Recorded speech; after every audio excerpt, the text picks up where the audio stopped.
Kilala ang probinsya ng Marinduque sa kanyang natural beauty. Maging ang kanyang one-of-a-kind religious and cultural festival ay dinarayo at ipinagmamalaki, ang Moriones. Pero bukod sa taunang pista na ito, dinarayo rin ang islang ito dahil sa kanyang naggagandahang paru-paro.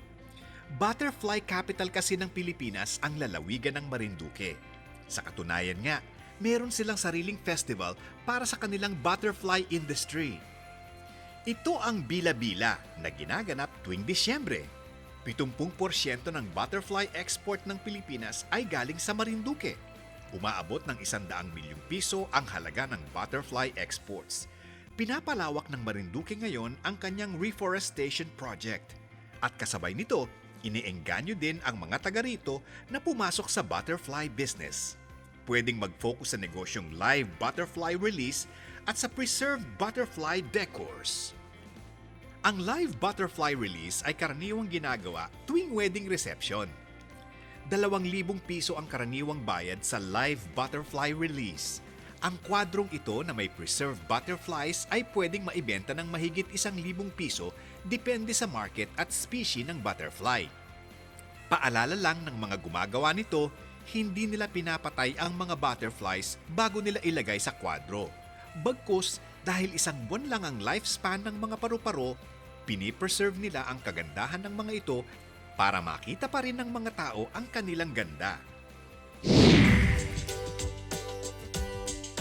Mula sa paru-paro, dumako naman tayo sa mga bao o coconut shells. Ang mga bao dito sa Buena Vista, Marinduque ay hindi itinatapon.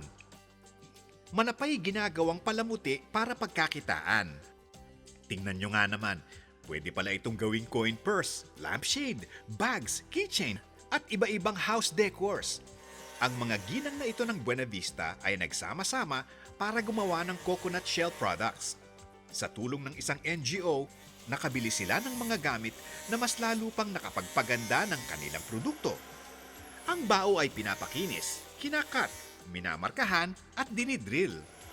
Kinukulayan at tinatahian ng accessories.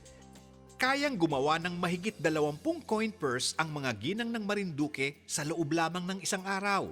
Ibinebenta nila ito sa mga turista at balikbayan na namamasyal sa kanilang probinsya.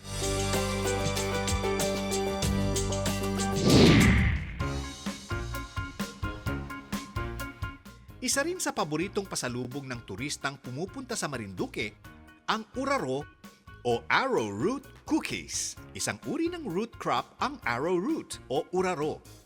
Sa probinsya ng Marinduque, kung saan marami nito, maraming negosyante na ang nakita ang malaking potensyal ng native root crop na ito. Mula sa starch na nakukuha sa uraro, nakakagawa ng iba't ibang bagay. Mula sa pagkain, mula sa uraro chips, uraro cookies, turones de uraro, ginagawa rin itong wine at handicraft products. Noon, hindi pinapansin ang uraro, pero dahil nakasama ito sa One Town, One Product Project ng DTI, unti-unti na itong nakilala sa labas ng Marinduque. Popular sa mga turista at mga balikbayan. Positibo rin ang naging epekto nito sa mga magsasaka ng Marinduque.